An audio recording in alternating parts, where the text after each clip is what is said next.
다음 세대 멘토링 토크쇼 톡톡포유 2 너의 희망이 되어줄게. 네, 톡톡포유2는 우리 모두의 소망인 다음 세대를 위해 만들었습니다. 아프니까 청춘이다라는 말이 있죠. 누구에게나 말하지 못한 가슴속 고민들, 이제는 최고의 멘토들과 함께 상의하세요. 어디서도 만날 수 없었던 솔로몬 군단 톡톡포유2에서 만나실 수 있습니다. 오늘도 사인의 멘토님들 함께 자리해 주셨습니다. 네. 어서 오세요. 어서 오세요. 네. 오늘 특별히 모신 스페셜 멘토님이 한 분 더 계십니다. 이분은 다음 세대의 친구시죠. 명품 소울 보이스로 사랑받는 가수 이미셸 씨 나오셨습니다. 어서 오세요. 반갑습니다. 네, 반갑습니다.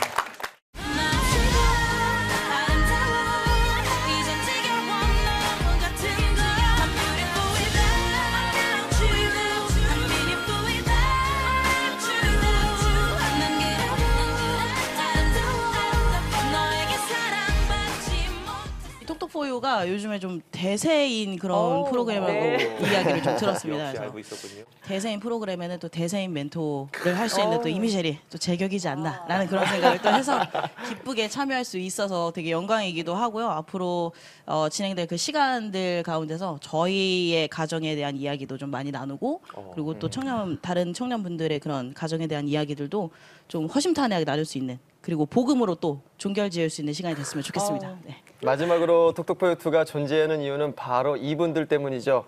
다음 세대를 이끌어갈 빛나는 청춘들을 소개합니다. 어서 오세요. 와!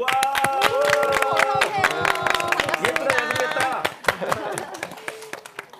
오늘 함께 나눌 톡2의 주제는요. 제일 가까운 사이인데 제일 멀기도 하고 또 제일 어렵기도 한 그 이름 뭘까요? 바로 가족입니다. 네. 가족 얘기는 우리 마음속 가장 깊은 곳에 있는 얘기잖아요. 네. 그만큼 어렵지만 꼭 다루어야만 하는 주제. 오늘은 가족 이야기를 함께 나눠보겠습니다. 차영아 목사님, 가족하면 제일 먼저 어떤 이미지가 떠오르세요? 가족은 꽃밭 같아요. 너무 아름답고 너무 향기나고 머물고 싶고 그러나 그 꽃밭이 하루라도 안 가꾸면 너무 안 이뻐지거든요. 또 그 꽃밭은 비바람이 좀 불거나 또 계절이 바뀌면 그렇게 아름다운 꽃잎이 너무 뚝뚝 떨어져요. 우리 가정은 너무 누리고 싶고 너무 좋지만 때로는 서로의 민낯이 좀 드러나기도 하고 또 보고 싶지 않은 모습이 드러나는데 또 이 꽃밭은 햇빛이 쫙 비치면은요 언제 그랬냐는 듯이 또 싱그러움이 쫙 올라오거든요. 그래서 저는 가족하면은 꽃밭입니다. 아름다운 비유네요. 네. 우리 장가국 목사님도 싱그러운 것 좀 하나 표현해 주시죠. 저한테 가족하면. 그런 기대는 하지 마세요. 저한테 가족은 생각을 많이 해봤는데요. 이거 너무 솔직한 고백인지 모르겠는데 해도 되죠? 그럼요. 네. 천국과 지옥이다? 확 와닿는데요. 그죠? 네. 저는 그랬던 것 같아요. 지난 시간 말씀드렸잖아요. 저희 아버님이 조폭이셨거든요. 그래서 아버지로부터 이렇게 뭔가 좋지 않은 걸 많이 되돌림 받은 것 같기도 해요. 그런데 제가 목회하게 된 이유도요. 그래서 좀 건강한 가족을 만들어 보고 싶은 마음이 있었거든요. 근데 저희 아이들을 보면 확실히 저보다는 가정에 대해서 좀 더 행복해하는 것 같아요. 그래서 어떻게 바뀌느냐에 따라서 지옥이 될 수도 있고 천국이 될 수도 있는 게 가족인 것 같아요. 보통 육아를 하는 엄마들은 정말 육아 헬이라고 하잖아요. 네. 맞아요. 그것 외에도 가족은 정말 천국과 같은 곳이 되기를 기도합니다. 맞습니다. 이번에는 한동원 대표님께 여쭐게요. 어렸을 때 가족 중에 누구랑 제일 친하셨어요? 저는 이제 2살 밑에 남동생이 있는데 거의 약간 친구 같은 이런 친구였었어요. 그래서 제가 놀리기도 많이 놀리고 싸우기도 많이 싸웠거든요. 근데 사실은 가족하면 여러 가지 관계의 단원 중에서 저는 그 애증이라는 말이 되게 잘 맞는 것 같아요. 이 남동생과 진짜 애증의 관계여기도 했었고 지금 모르지 않지만 그래서 사실은 모든 관계 중에 뭐 증오, 애정 다음에 애증이 사실은 그 관계에 가장 밀접성이 높다고 하더라고요. 저는 가족하면 좀 애증이 가장 적합한 감정의 설명의 단어가 아닌가 싶어요. 네. 미셸 씨는 가족 중에 누구랑 제일 친하셨나요? 저는 아무래도 어렸을 때부터 작은 언니랑 제일 친했었던 것 같아요. 저희 작은 언니가 저희 가정이 이제 한부모 가정이고 어머니만 계셨던 그런 가정이었어가지고 다들 이제 일을 나가시고 나면은 저희 작은 언니가 저 기저귀도 갈아주고 배변 훈련도 시켜주고 막 그랬었거든요. 엄마. 그래서 진짜 저한테는 되게 제2의 엄마 같은 그런 사람이 작은 언니라서 저는 작은 언니랑 아마 제일 친하지 않을까라는 개인적인 생각을 갖고 있습니다. 네, 근데 작은 언니도 그렇게 생각하는지 모르겠네요. 사실 세상에서 가장 가까운 관계가 가족인데요. 박상희 선생님, 질문이 있습니다. 그 가족 관계에서 정말 이 친밀함이나 행복을 느끼는 사람들이 도대체 얼마나 될까요? 네, 그걸 이제 뭐 퍼센테이지로 누가 연구해 놓은 거는 없죠. 하지만 이제 일단 제가 생각나는 연구 하나는 하버드 대학교 성인발달 연구소에서 724명의 사람들 75년간 연구했어요. 행복하다고 얘기한 사람들은 부명예, 뭐 노력 이런 것도 아니고 가장 친밀한 사람이 내 옆에 있는 네, 그런 사람들이 가장 많이 행복하다는 걸 얘기한 걸 보면 결국 가족이잖아요. 정말 친밀한 가족이 있을 때 사람들이 행복감을 느낀다라는 것이 그 연구의 결과였고요. 저도 20년 정도로 이제 상담을 하다 보면 제가 만나는 이제 내담자들이 오는데 한 명도 가족 얘기를 안 하시는 분이 없어요. 그러니까 결국 사람에게 가장 행복한 것도 가정, 가족. 가장 힘들고 고통스럽도 가족이다. 저는 그렇게 생각합니다. 네, 맞아요. 이번에는 우리 청춘들 한번 소감 한번 들어볼게요. 이렇게 영상 보면서 공감되는 얘기 있으셨다. 네, 네, 마이크 좀 옮겨주시고요. 네. 저는 그 모태신앙에 대한 고민을 가진 분에 대한 거에 공감을 좀 가졌는데 저는 모태신앙은 사실 아니고 뭐 한 5살 이때부터 이제 엄마랑 같이 교회를 다녔었어요. 근데 본을 보여야 된다라는 그 말이 약간 저희 가족들, 그러니까 저희 집 말고 저희 친척들은 교회를 다니시지 않으시거든요. 그럼 그런 부분에서 좀 또는 믿는 집의 아이고 믿는 집 사람들이니까 좀 이런 건 행동을 하지 않아야 되지 않느냐 뭐 이런 말도 많이 들었었고 그다음에 저희 친척들 그러니까 뭐 형제들 자매들 같은 경우에는 믿지 않는 가정이기 때문에 약간 뭐 술자리 이런 걸로 되게 친목을 다지는데 저희 집은 교회를 다니다 보니 그런 자리에서 좀 배제되는 것도 있고 그런 모습들 때문에 저 말에 좀 공감을 가졌던 것 같아요. 다들 공통점이 있네요. 다들 어떤 시간에 쫓겨서 외롭다, 함께하지 못하고 있다 이런 고민이신데. 네, 그리고 저는 아까 자매님이 하신 그 믿지 않는 친구들보다는 어쨌든 내가 더 잘 돼야 되고 믿는 사람으로서 더 잘 돼야 되는 그런 부담감도 있고 왠지 대학에 떨어지면 안 될 것 같고 막 이런 거 있잖아요. 저도 그런 거 있었거든요. 네. 사영아 목사님 어떠셨어요? 청년들 얘기 들으시고 또 영상도 보셨는데 어떤 생각하셨어요? 그냥 한편으로는 가슴도 좀 아팠고요. 그리고 또한 여러분들이 가족에 대해서 고민한다는 그 자체가 그 시작점이 하나님께서 너무 기뻐하시겠다라는 생각이 드는 것 같아요. 가정은 완성된 게 아니라 만들어가는 과정이거든요. 만들어가기 위해서는 누군가는 희생을 해야 됩니다. 희생이 없이는 만들어질 수 없어요. 희생이 없이 헌신이 없이는 마음과 마음을 이어줄 수가 없어요. 누군가는 희생을 해야 돼요. 마치 우리가 아기가 태어나면 부모님이 희생을 하거든요. 조용히 해. 아기 잔다. 그리고 이렇게 모든 걸 다 맞춰요. 아기에게. 맞춰요. 그래서 조용히 하고 아기가 좋아하는 음식으로 맞춰요. 근데 때로는 그 아기가 이젠 자라고 근데 가족 안에는 아이가 때로는 아빠도 될 수도 있고요. 때로는 엄마도 될 수도 있고 형도 될 수 있고요. 때로는 고3 언니도 될 수 있어요. 여러분들이 오늘 이제 이 토크쇼를 좀 하면서 내가 좀 희생해야 되겠다. 오늘 보니까 우리 가정에 신생아가 좀 누군가, 신생아 누군가 좀 한번 들여다보세요. 아무튼 우리 엄마가 좀 신생아인 것 같아. 그럼 엄마에게 다 맞춰주는 거예요. 그러면 엄마가 또 회복되거든요. 그러면 다시 또 아빠에게, 다시 또 오빠에게, 형에게 그렇게 하면서 그러면서 하나님 우리를 훈련해요. 정말 인격적으로 훈련하셔요. 그리고 이런 과정을 통해서 굉장히 건강해집니다. 우리 방금 우리 자매님이 말씀하신 것처럼 내가 믿는 자녀로서 내가 보내되지 못하는 부분도 어떤 면에서 부모에게 누를 끼치고 싶지 않은 마음도 있을 거예요. 그 부모 사랑하는 마음이거든요. 우리 가정에게 또 친척들 사이에서 소리 나오면 안 좋으니까요. 그 부모를 좋아하는 마음이에요. 근데 이것들은 부담이 되기도 하거든요. 이거 자체가 너무 좋은 거예요. 이거 자체는 축복입니다. 그래서 조금 좀 편하게 그래 이건 축복이지 조금만 좀 편하게 생각했으면 좋겠고요.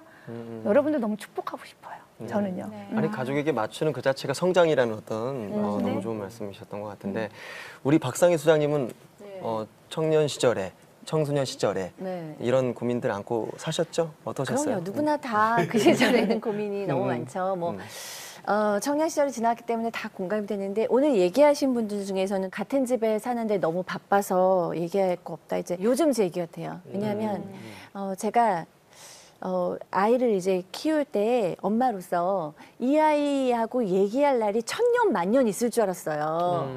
저는 너무 바쁜 엄마였고 공부를 했어야 하기 때문에 지금은 엄마가 너랑 얘기를 좀 못 해주지만 내가 공부 끝나면 해줄게 라고 생각을 했는데 이 아이가 사춘기가 되니까 이제 제가 바빠요.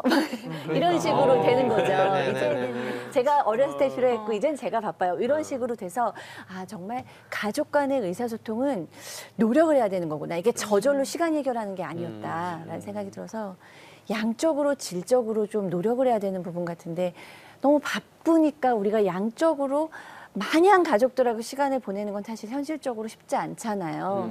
그래서 양적으로도 최대한 내가 조금은 예를 들면 뭐 일주일에 하루 정도는 주일날만큼은 점심 저녁 아침까지 다 세 끼를 다 가족하고 먹는다. 그렇게 정한다던가 아니면 시간이 너무 없더라도 우리가 의사소통이 중요하다 그러고 의사소통 강의를 많이 하는 이유가 말을 해도 질적으로 좋은 말, 용기를 주는 말, 위로를 주는 말, 힘을 주는 말 그런 말을 하기 위해서 의사소통을 강의를 했잖아요. 우리가 의사소통 기술도 좀 배울 필요가 있다라는 생각이 드네요. 말씀 들으면서 드는 생각이 7살, 4살 아이들이 엄마 부르면 엄마 바쁘니까 조금 이따 놀아줄게, 조금 이따 들어줄게 했는데 그 조금 이따가 얼마가 안 남았다는 말씀이신 거죠. 그렇죠. 그러시면 안 돼요. 네. 굉장히 알겠습니다. 있는 시간 최선을 다해야겠습니다. 네. 한동훈 대표님, 외동으로 자라서 외롭다고 한 친구가 영상에 있었는데 네. 그 친구에게 조언해 주실 말씀 있을까요? 맞아요. 다른 형제 부럽다라고 또 말씀 주시긴 했는데 저희 동생이 이제 성인이 돼서 한 말이 있는데 저희 부모님한테 그 형만 좋아하는 줄 알았대요. 근데 왠지 봤더니 그 식당에 같이 가면 자기한테는 뭐 먹을 거냐고 안 물어봤대요.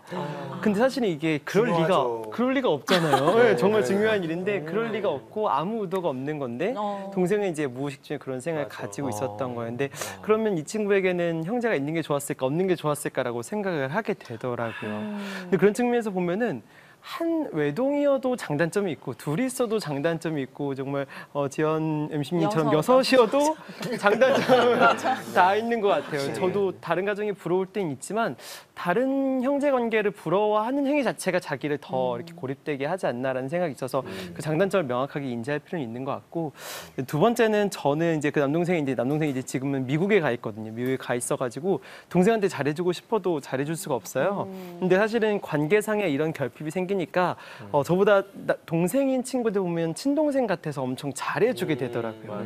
사실 이런 관계의 결핍은 또 다른 관계에 대한 그 욕망이나 또 다른 관계에 대한 갈망이 생겨서 관계를 맺을 수 있는 동력원이 될 수 있는 것 같거든요. 그래서 외동이신 분들은 오히려 이런 결핍을 또 갈망으로 잘 활용해 보면 좋을 것 같습니다. 네. 오늘 스페셜 멘토로 나오신 우리 미셸 씨 누구보다 가족 관계에 대해서 고민이 많았다고 얘기를 들었어요. 가족 이야기를 좀 오늘 허심탄회하게 다 한번 얘기 한번 해주시죠. 네. 시작하겠습니다. 오늘 이제 앞서서 이제 패널분들이 말씀해주신 거에 되게 공감을 진짜 정말 많이 했고 다 저희 가정 안에 있었던 이야기들이 아닌가. 그리고 또 저희가 또 이겨낼 수 있었던 어떤 그런 원동력이 됐었던 것들도 분명히 있었던 것 같아요. 그래서 되게 공감이 많이 되는 이야기들이었고 저희 가정은 일단 제가 아빠가 없이 태어났어요, 세상에. 그래서 이제 어머니가 아버지랑 이제 이혼을 하시고 엄마가 이제 저희 슬하에 있는 저희 자녀들을 이제 데리고서 한국에 와서 이제 생활을 하셨다고 들었어요.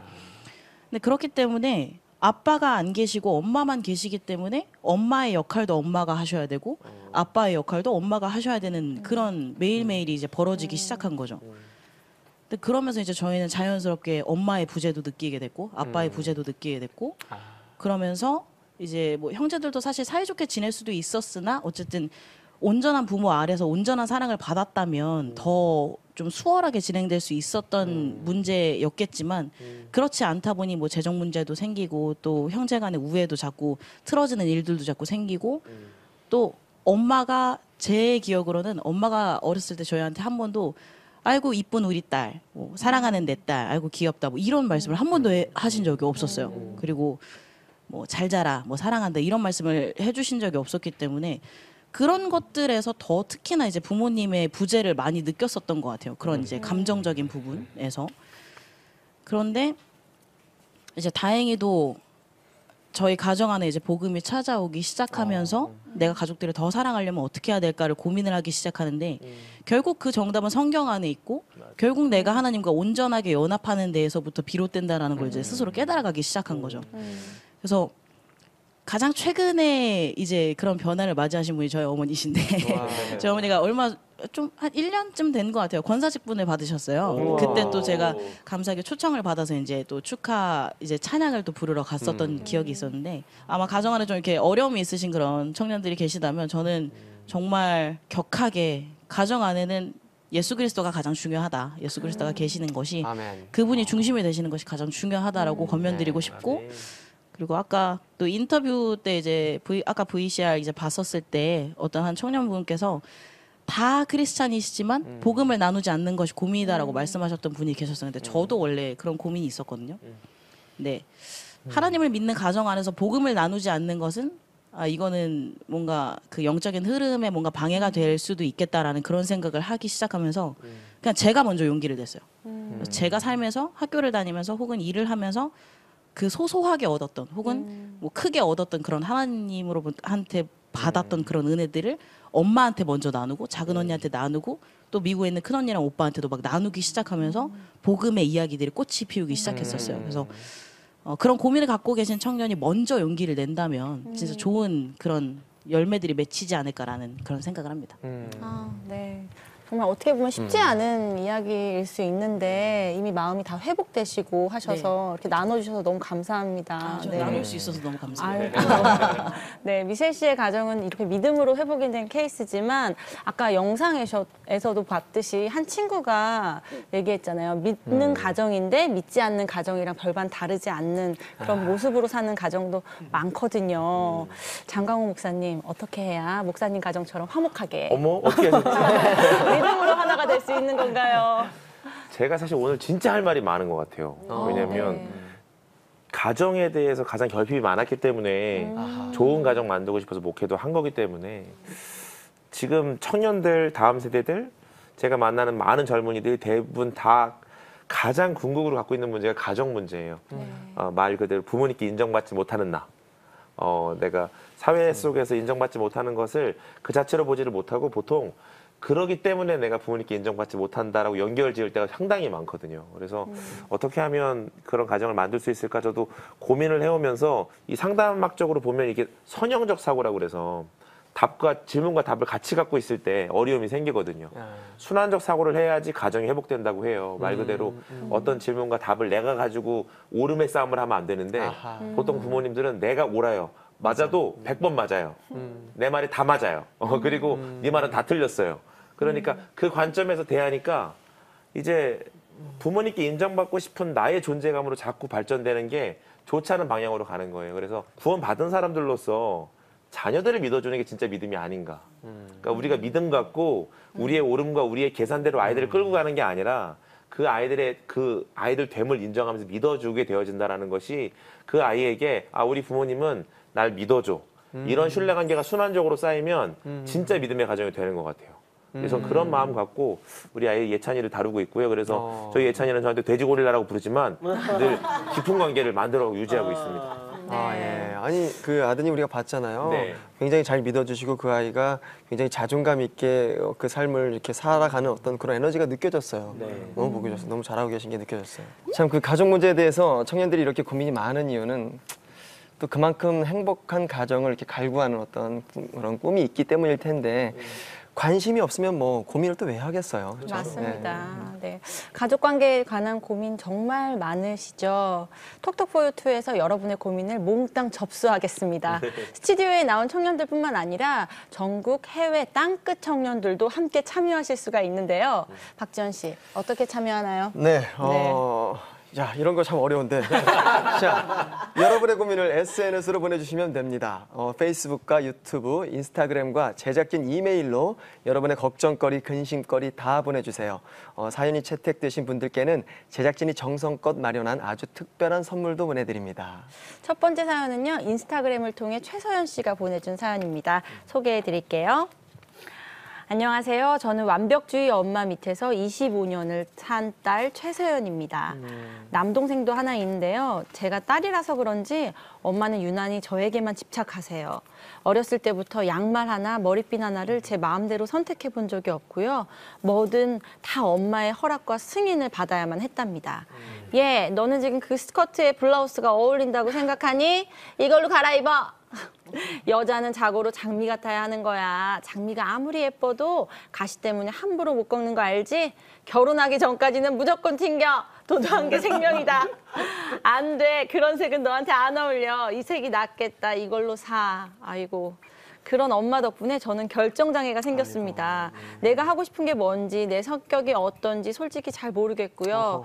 엄마가 주입해놓은 엄마의 이상형에 부응하고자 매 순간 노력하지만 워낙 까다롭고 높은 기준에 늘 미치지 못해 늘 만족스럽지 못한 삶을 살게 되는 것 같아요. 100점을 맞아도 당연한 거고 남들에게 인정받기 위해 모든 걸 완벽하게 포장하면서도 정작 딸에게 이쁘다, 잘했다는 칭찬을 단 한 번도 해준 적 없는 우리 엄마. 어떻게 생각하세요? 어렸을 땐 뭘 몰라서 그래도 엄마가 시키는 대로 했는데 점점 나이가 드니까 엄마와의 대화를 피하게 되는 것 같아요. 엄마랑 있으면 너무 답답해요. 엄마가 키운 내가 아닌 진짜 나를 발견하고 만나고 싶은데 어떻게 해야 진짜 나를 찾을 수 있을까요? 네. 참. 저는 이제 예, 진짜 아직 이런 상황까지 가지는 못했지만 우리 아이가 이제 큰애가 13살이니까 되게 중요하게 생각하는 것 중에 하나가 이제 이 아이가 스스로 결정하고 스스로 판단하고 이런 거 하게 해주기 위해서 1대1 데이트 되게 열심히 하거든요.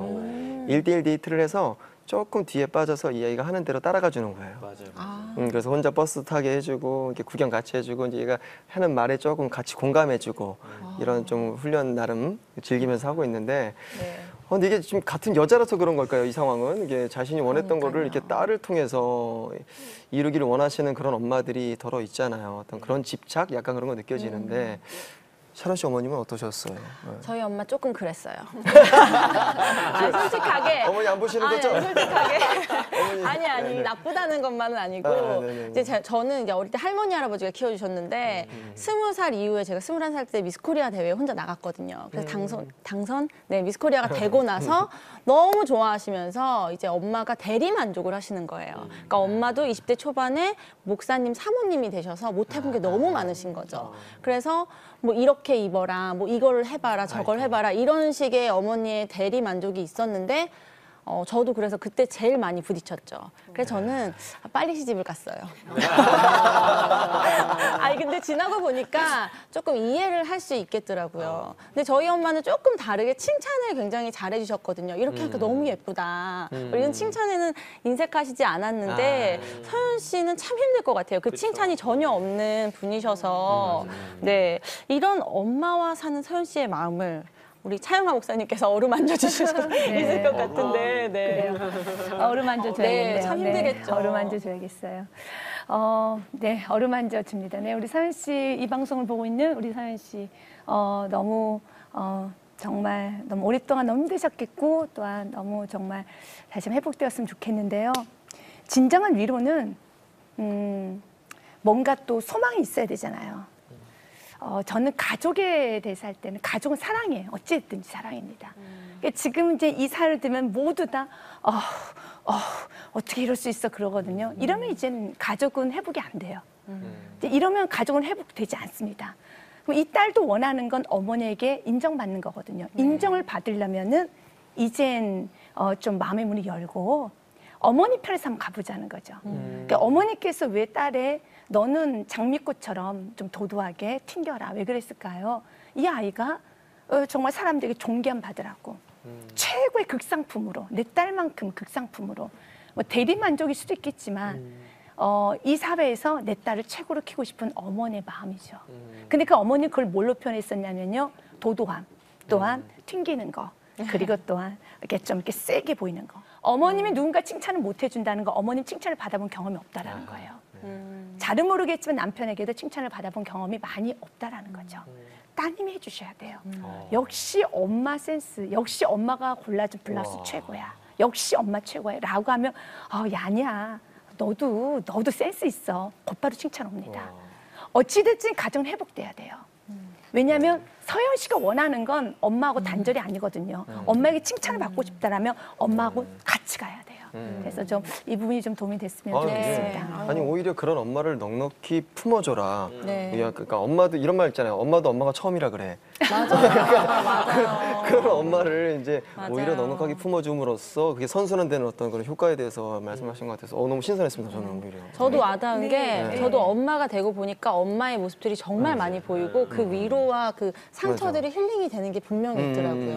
맞아요. 왜냐하면 지금 우리가 원하는 것은 엄마는 이랬어, 엄마는 저랬어라고 엄마를 비판하고 싶지 않고 엄마하고 회복하고 싶거든요. 네. 그럼 엄마에게 칭찬을 받고 싶은 게 우리 목적이잖아요. 그러니까 엄마는 이렇게 이래 저래는 아무런 의미가 없어요. 엄마에게 사랑받고 싶은 마음이잖아요. 그래서 조금만 좀 달리 편안하게 생각했으면 그러니까요. 좋겠습니다. 우리 박상희 소장님 이 상황 어떻게 고쳤으면 할까요? 어떻게? 네, 이제 우리가 이제 신앙인의 마음으로서는 엄마를 사랑하고 엄마하고 이제 회복하는 것이 당연히 이제 가장 중요한 거겠죠. 저는 이제 조금 더 심리적으로 얘기를 해보겠습니다. 이 완벽주의적으로 아이를 키우는 엄마들이 굉장히 많아요. 근데 여기에 아이들이 얼마나 힘들어하는지 엄마들은 잘 모르죠. 근데 이 완벽주의적인 엄마들의 메시지는 뭐냐면 항상 좀 더예요. 좀 더 more. 그러니까 네가 좀 더 잘해야 돼. 좀 더 착해야 돼. 좀 더 열심히 해야 돼. 이건 뭘 의미하냐면 칭찬을 안 해주는 거죠. 끝까지. 근데 이제 엄마의 의도는 나쁜 건 아니죠. 정말로 우리 아이가 더 잘했으면 좋겠고 우리 아이가 더 훌륭해서 사람들에게 사랑받았으면 좋겠는 선한 의도지만 이거 양육을 받는 아이들은 엘리트가 되고 최고 훌륭한 사람이 됐는데 불행한 사람이 돼버리는 거예요. 왜냐하면 나는 칭찬을 받을 수 없으니까 내 인생은. 그러다 보면 나는 최고 엘리트가 되는데 난 어떻게 살아야 되지? 왜 불행하지? 그러니까 분명히 행복해야 되는 자리에 가서도 불행한 사람이 된다는 것이 완벽주의적인 양육을 했을 때 오는 어떻게 보면 폐해입니다. 그러니까 이분들이 평생을 왜 내가 이렇게 힘들어야 되나 이런 얘기를 굉장히 많이 하세요. 그래서 지금 서현 씨죠.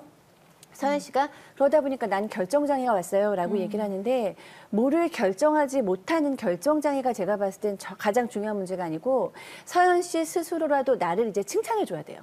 내가 조금만 뭐를 이루면 엄마처럼 아니 조금 더 해, 더 more, 조금 더 해야 너 칭찬해 줄게가 아니고 우리 주님은 내가 요만큼 이루면 너무 잘했다라고 얘기해 주실 것 같잖아요. 그러니까 엄마의 연약함 때문에 나를 칭찬해 주지 않았고 엄마가 나를 사랑하는 방식은 그랬던 거지만 칭찬을 안 해준 거는 안 좋은 건 거죠. 그렇기 때문에 나라도 나를 칭찬해 줘야 돼요. 내가 과도한 목표를 항상 이룰 수 없으니까 조그마한 목표를 이루고 올라가면 스스로 칭찬해 주는 겁니다. 아, 내가 이뤘구나. 잘했다. 그리고 주님께 칭찬받아야죠. 주님 잘했다고 얘기하실 것 같아요. 그렇죠? 그렇게 나라도 나를 칭찬해 주는 것. 그리고 내 주변 사람들한테도 내가 조금 마음의 여유가 있다면 나 잘했지. 엄마 나 잘했지. 이 정도면 잘한 거야. 칭찬해 줘. 그래서 칭찬을 받아낼 필요가 있다. 그래서 칭찬을 받아야 합니다, 사람은. 네.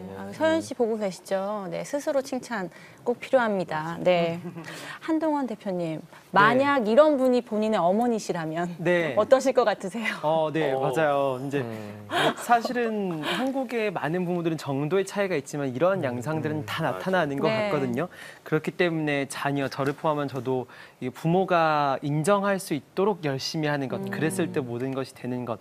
근데 사실은 이게 사랑의 이름이지만 이게 집착이 되고 그렇기 때문에 그 독립된 인격체로 성장하지 못하게 하는 경우들이 굉장히 많은 것 같아요. 근데 이거를 이야기를 하는 것은 이제 어릴 때는 정말 약간 정말 어떻게 풀까라고 하지만 이분은 서현 씨 이제 20살이 넘어서 성인이 되었기 때문에 이 독립된 인격체를 인정을 하고 바라볼 수 있는 게 되게 중요한 것 같거든요. 근데 첫 번째는 부모님은 바뀌지 않는다요.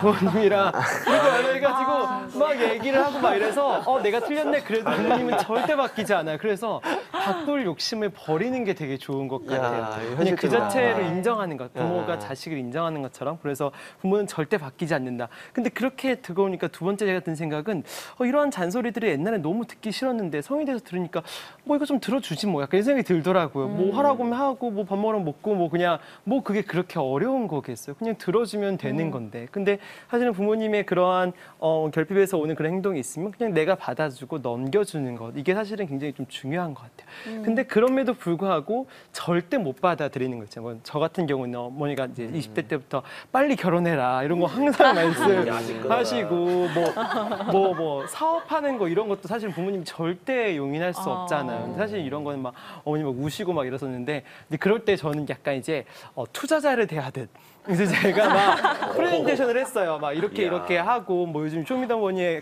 그 고등래퍼 김마온 씨가 막 이렇게 자퇴하면서 자퇴기를 썼듯이 부모님한테도 약간 그러한 커뮤니케이션은 필요하지 않나. 감정적으로 대립하는 게 아니라 그렇게 하게 되면 사실은 이런 문제들이 좀 많이 풀릴 수 있는 팁이 되지 않을까 싶긴 해요. 그래도 안 된다? 그러면 빨리 독립하시는 게 좋은 것 같아요. 아까 샤론 씨 말씀하신 게 약간 답이거든요. 정말요? 약간 농담 반이었는데 진짜네요. 네. 독립해서 잠깐 가서 3일 있으면 되게 좋잖아요. 그런 것처럼 빨리 독립하는 것도 되게 좋은 것 같습니다. 아니 이제 그 부모님은 바뀌지 않는다는 부분에서 정말 빵 터졌는데 이제 부모가 될 사람들은 이제 공부를 할 수가 있는 거잖아요. 그러니까 실제로 우리나라 그 통계에 보면은 우리나라의 특징인 건데 그 아이들의 자존감의 도둑의 1순위가 엄마래요.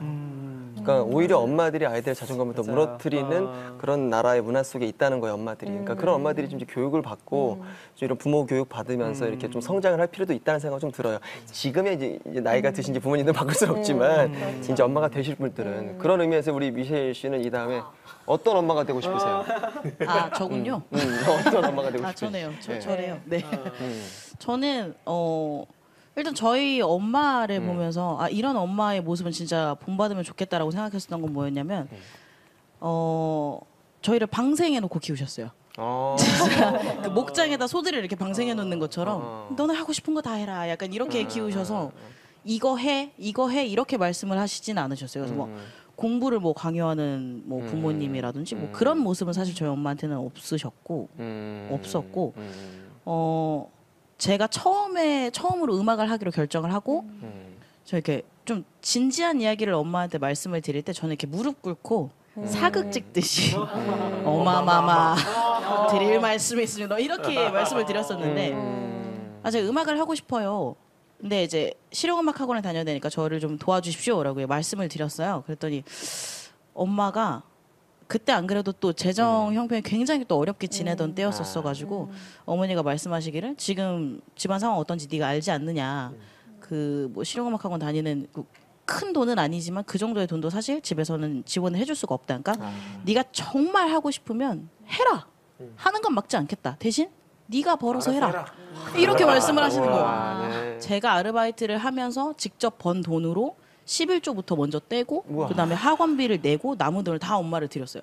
그리고 이제 그냥 그 뭐 500원이든 뭐 1,000원이든 2,000원이든 그냥 용돈을 받으면서 다녔는데 저는 진짜 저희 엄마가 정말 현명하셨다고 생각을 하는 게 제가 벌어서 하니까 자립심도 생기고 책임감도 생기고 돈을 허투루 쓸 수도 없고 11조를 꼭 지켜서 내야 된다라는 책임감도 막 생기더라고요. 그래서 그런 엄마의 모습을 좀 담고 싶기도 하고 스스로 무언가를 결정하거나 아니면 무언가를 해내고자 하는 그런 마음을 갖는데 두려움을 갖지 않는 아이를 키우는 엄마가 되고 싶어요.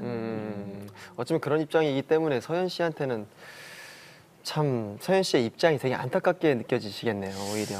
네, 저도 이제 팬여러분들 말씀해 주셨던 것처럼 진짜 스스로가 스스로를 칭찬하는 것도 굉장히 좋은 일이라고 생각하고 오히려 받고 싶다면 먼저 줘라. 내가 칭찬 받고 싶다면 먼저 엄마를 칭찬해라. 뭐 이런 것들도 정말 좋은 조언이라고 생각을 해요. 그래서 뭐 결정장애랑 칭찬받고 싶은 거 이 두 가지를 동시에 해결할 수 있는 것은 제가 봤을 때 엄마를 칭찬해드리는 것도 물론 그건 그거대로 진행을 하되 혼자서 그냥 영화를 보거나 아니면 밥을 먹거나 커피를 마실 때 메뉴를 못 고르거나 영화를 못 고르고 있는 그 와중에 그냥 눈 감고 아무거나 찍어서 고르는 거예요. 이거 주세요 하고 먹었는데 맛있네? 잘했어 서연아.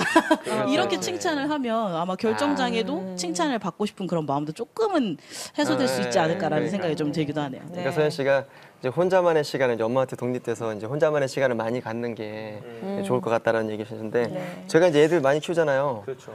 얘네들 그거 고민 진짜 많이 합니다. 근데 우리는 다자녀잖아요. 다자녀 저는 추천합니다. 왜 추천하냐면 예. 여기서 그 맥이 이어져요. 왜냐면 다자녀를 가지면 우리 부모가 여기서 완전히 다 손댈 수 없음을 느껴요. 하나님이 개입될 공간이 많아져요. 저는 그런 부분에서 되게 만족스러운 어떤 느낌들을 보거든요. 근데 지금 자녀를 하나를 낳거나 둘을 낳기 때문에 부모가 거기에 매진할 수밖에 없는 이 서연 씨 엄마의 그게 이해가 돼요, 사실은. 그러니까 이제 그걸 또 말씀하신 대로 목사님 말씀하신 대로 좀 넉넉하게 이해해 주시고 이제 내가 이제 그런 요령으로 우리 박상희 소장님 말씀대로 나에게 칭찬해주고 그런 훈련 그리고 마무리로 우리 임실 씨 방법처럼 이제 혼자 나가서 결정해보는 어떤 이걸로 이어지면은 딱 쓸 수 있는 거네요. 정리가 됐네요. 이번에는 우리 학생들 이야기 좀 들어볼까요? 네. 친구나 동생이 될 것 같은데요. 서연 씨 이야기 듣고 하고 싶은 말 있으면 네, 저요. 저는 저희 엄마 이야기를 하는 줄 알고 되게 놀랐거든요. 그래서 진짜 이렇게 어렸을 때부터 엄마가 결정해주고 막 이러다 보니까 제가 뭘 좋아하는지도 하나도 모르겠고 어떤 걸 먹어야 되는지 막 그런 걸 하나도 모르겠어서 진짜로 결정 장애가 왔었어요. 그래서 친구들이 너는 생각 안 하냐고, 너는 네 의견이 없냐, 막 이렇게 이야기를 되게 많이 들었거든요. 근데 그렇게 이야기를 들을 때마다 이제 저는 엄마를 되게 원망했었어요. 왜 나는 이렇게 자립심 없이 키웠냐. 막 이런 원망들을 되게 많이 들었었는데 지금 멘토님들 이야기를 들으니까 내가 엄마를 많이 인정해주지 못해서 엄마가 많이 외로웠구나. 그런 생각이 들더라고요. 엄마가 그렇게 이야기했던 거는 저한테 이제 사랑의 표현이었었는데 저는 그냥 계속 얘기했듯이 감정적으로만 계속 하지 말라고. 왜 그러냐고. 왜 또 참견하냐고. 그래서 네, 엄마한테 좀 더 이렇게 인정해줘야겠다는 생각이 많이 들어요. 네, 엄마하고 이제 좋아지시겠어요, 이제 진짜. 오늘부터 달라지신 모습을 보일 것 그리고 같아요. 오늘 방법도 다 나왔잖아요. 이제 혼자 뭐 해야 되는지. 칭찬하고 인정해주면 되는 거. 네, 또 다른 친구 나눠주실 분 있으신가요? 제가 한번 대답해 보겠습니다. 네. 네, 저도 이제 많은 멘토님들 말씀하시는 거에 공감을 엄청 많이 했는데 저 같은 경우도 이제 중학교 3학년 때 이제 가정 환경이 어려워지면서 대학 진학을 진즉에 포기하고 어머니께서 이제 기술을 공부를 해서 빠르게 이제 집에 경제적인 지원을 할 수 있게끔 이렇게 부탁을 하셨어요. 근데 되게 미안한 마음을 제가 느낄 수는 있었는데 그 이후로 이제 저는 어머니께서 권유하신 그 인생의 길을 가게 된 거죠. 네, 그래서 오랫동안 그 기술직에서 오래 있었다가 서연 양의 그 지금 하고 있는 문제점처럼 내가 하고 싶은 일이 이걸까? 내가 꼭 해야 되는 일이 꼭 이거여만 하나? 최근 들어 그런 생각을 하면서 이제 인생에 약간 회의감도 들고 계속 이 기계 일을 해야 하나 하면서 내가 진짜 좋아하는 거를 뭔지 탐닉하는 시간을 많이 가졌거든요. 그때 되게 괴로운 시간이었어요, 사실. 도저히 모르겠으니까 책도 찾아보고 기도도 정말 많이 했거든요. 근데 교회에서 오래 있으면서 제 봉사 같은 것도 많이 하면서 이제 제가 좀 자존감도 많이 높아지고 이런 거에 봐서 봉사 쪽인 그런 계열을 한번 찾아보자. 그래서 그렇게 하다가 길을 지금 얼추 찾아가지고 근데 이제 아까 미셸 씨가 얘기한 것처럼 서연이 형한테 해주고 싶은 얘기는 저도 이제 평생을 아직 나이는 얼마 안 되지만 평생을 그 어머니께서 해달라는 그 기술직의 일을 묵묵히 해왔기 때문에 제가 나중에 어머니한테 진지하게 이렇게 어마어마하고 무릎 꿇고 얘기를 드렸을 때 어머니께서 진짜로 받아들이셨던 것 같아요. 제가 하고 싶은 일을 찾았습니다. 예, 그렇게 서연 양도 분명히 이제까지의 어머니의 인생 속에서 살았다 하면은 앞으로는 자기가 자기 길을 가겠다 해서 본인이 결국 쟁취해야 되는 부분이 있는 것 같습니다. 네, 감사합니다. 네네.